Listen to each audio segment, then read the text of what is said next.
Assalamualaikum warahmatullahi wabarakatuh. Sampurasun sadayana. Langkung tipayun urang panjatkeun puji sareng syukur kehadirat Allah Subhanahu wa taala anu parantos maparkeun nikmatna ka urang sadayana. Sholawat sareng salam urang panjatkeun ka junjunan alam Nabi Panungtung anu parantos masihan cahya kaimanan ka para umatna. Nyaeta Nabi panutan urang sadaya, Habibana wa Nabiyana Nabi Muhammad sallallahu alaihi wasallam. Rerencangan anu kusim abdi dipika hormat, dina kasempatan ieu abdi Rima Bena Bilqis ti kelas 11 genep bade ngadugikeun hiji biantara anu judulna Ngamumule Kabudayaan Sunda di kalangan milenial.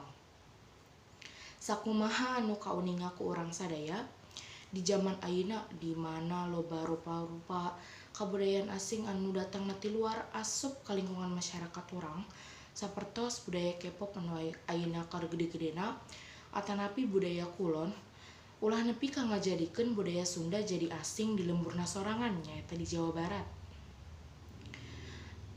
Ku kitu ngawitan ti ayeuna hayu urang sadayana ngamumule seni, sastra, atanapi budaya Sunda sapertos ngawitan nyarios basa Sunda anu leres sareng merenah, maos sastra atanapi media masa Sunda, diajar seni sareng sastra Sunda jeung sajabana.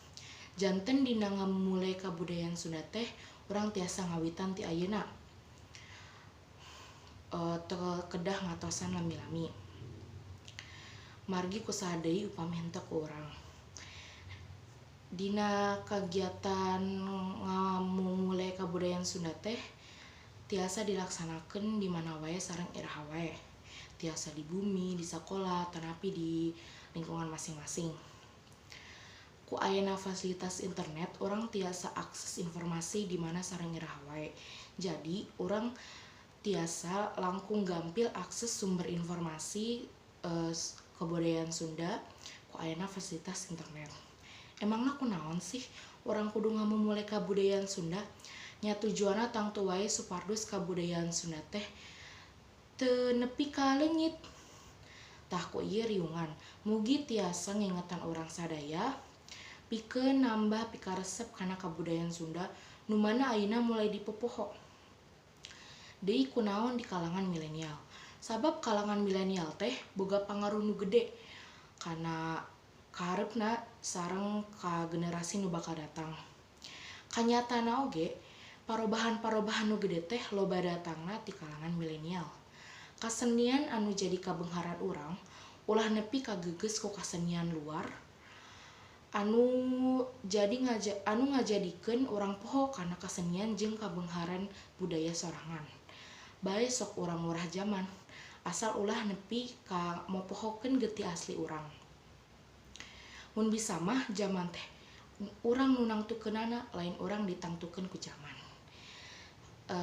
Rupina sakitu cariosan ti abdi, mugi aya mangpaatna kanggo urang sadaya utamina dina raraga ngamumule kabudayaan Sunda. Kirang langkungna abdi nyuhunkeun dihapunten. Meuli arang ka kota Banjar, henteu poho meuli peda, hayu urang sing saladar ngamumule budaya Sunda. Saninten buah saninten dibantun ka parapatan. Hapunten abdi hapunten bilih aya kalepatan. Wassalamualaikum warahmatullahi wabarakatuh.